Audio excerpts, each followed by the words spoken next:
देख, पूरा गांव हंस रहा है तुझ पर और मुझ पर भी। लोग हंसते हैं तो हंसने दीजिए बाबा, लेकिन मैं जानता हूं कि मैं क्या कर रहा हूं। अरे पर ये सब्जियां बेचकर क्या हासिल होगा तुझे? तू शहर जाकर कोई नौकरी क्यों नहीं कर लेता? बाबा, शहर जाकर नौकरी करूंगा तो यहाँ आपका ख्याल कौन रखेगा? और वैसे भी ये कहाँ लिखा है कि पढ़ाई लिखाई बस शहर जाने के लिए होती है? मैं यहाँ गांव में रहकर भी बहुत कुछ कर सकता हूँ बाबा। ये है विनय, जो किसी भी हाल में अपने बूढ़े माता पिता को गांव में अकेला छोड़कर शहर जाने को तैयार नहीं था। हालांकि भविष्य को लेकर उसके मन में योजनाएं थी, लेकिन फिलहाल वो सब्जियां बेचकर ही अपने परिवार का गुजारा चला रहा था।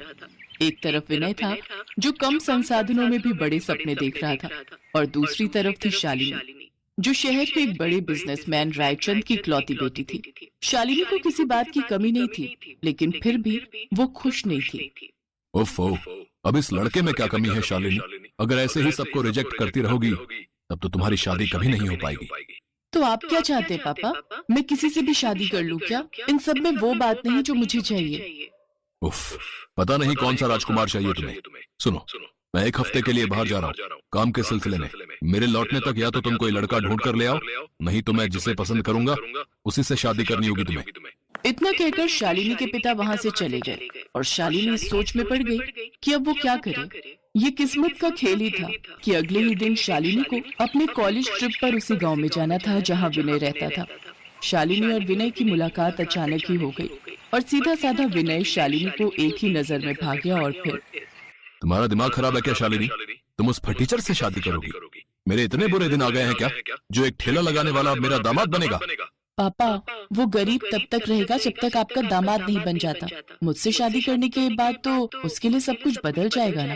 पापा, मैंने फैसला कर लिया है, अगर मैं शादी करूंगी तो सिर्फ विनय से, वरना किसी से नहीं। शालिनी की जिद के सामने उसके पिता को झुकना ही पड़ा। विनय ने शादी तो कर ली, लेकिन वो इतना तो समझ गया था कि अब उसके घर में एक बड़ा तूफान आने वाला है, जिसका नाम था शालिनी। देखो शालिनी, मैं तुमसे पहले भी कह चुका हूँ, मैं तुम्हारे साथ शहर जाकर नहीं रह सकता। अगर तुम्हें यहाँ गांव में रहने में परेशानी है तो तुम्हें मुझसे शादी करनी ही नहीं चाहिए थी। उफ विनय, मैंने तुमसे बड़ा बेवकूफ नहीं देखा। तुम क्यों यहाँ रहकर हमारी लाइफ बर्बाद करना चाहते हो?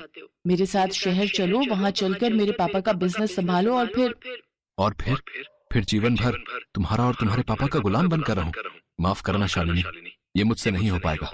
शालिनी को लगा था कि गांव का सीधा साधा विनय शादी के बाद उसके इशारों पर नाचेगा, लेकिन ऐसा कुछ हुआ ही नहीं। अब शालिनी अकेले शहर नहीं जा सकती थी, और विनय के साथ गांव में उससे रहा नहीं जा रहा था। फिर एक दिन, देखो शालिनी, माँ ने ये नई साड़ी खरीदी है तुम्हारे लिए। शादी के बाद ये तुम्हारी पहली दिवाली है, तो ओ गॉड विनय, ये लेकर आई है तुम्हारी माँ मेरे लिए। इतना लो ग्रेड कपड़ा तो मेरे घर के नौकर भी ना पहने। शालिनी, शादी के बाद ये तुम्हारा भी घर है, और यहाँ मेरी माँ इसी तरह की साड़ी पहनती है, तो अब तुम्हें भी यही पहनने की आदत डाल लेनी चाहिए। बकवास मत करो विनय, मैं इसे हरगिज नहीं पहनूंगी। सच में पापा बिल्कुल ठीक कहते थे, तुमसे शादी करना मेरी सबसे बड़ी भूल थी। क्या क्या सोचा था मैंने कि तुम्हें अपने साथ शहर ले जाकर तुम्हारी किस्मत बदल दूंगी, लेकिन तुमने तो मेरी जिंदगी को जहन्नुम बना दिया। लेकिन अब बस बहुत हो गया। मैं भी तुम्हें आखिरी बार बता रहा हूँ शालिनी कि मैं अपने माँ बाप को छोड़कर कहीं नहीं जाऊंगा। तो फिर ठीक है, मैं अकेली ही चली जाती हूँ। तुम रहो यहाँ पर और करो अपने माँ बाप की जी हुजूरी। शालिनी तय कर चुकी थी।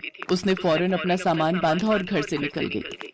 ना तो उसे विनय ने रोका और ना ही शालिनी के पिता रायचंद ने उसे समझाने की कोशिश की। इस तरह पूरा एक साल बीत गया। शालिनी और विनय एक दूसरे से बहुत दूर थे, और इस बीच दोनों में से किसी ने भी एक दूसरे से बात तक करने की कोशिश नहीं की। लेकिन सच तो ये था कि शालिनी वाकई विनय से बहुत प्यार करने लगी थी, जिसका एहसास उसे अब विनय से दूर जाकर हो रहा था। शालिनी, ये क्या? तुम्हारी आंखों में आंसू? ये कैसे हो गया? अब तुम बताओ मुझे, क्या चाहिए तुम्हें? पापा, मुझे विनय की बहुत याद आ रही है।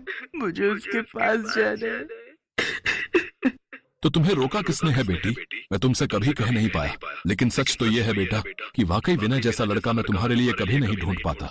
वो लाखों में एक है।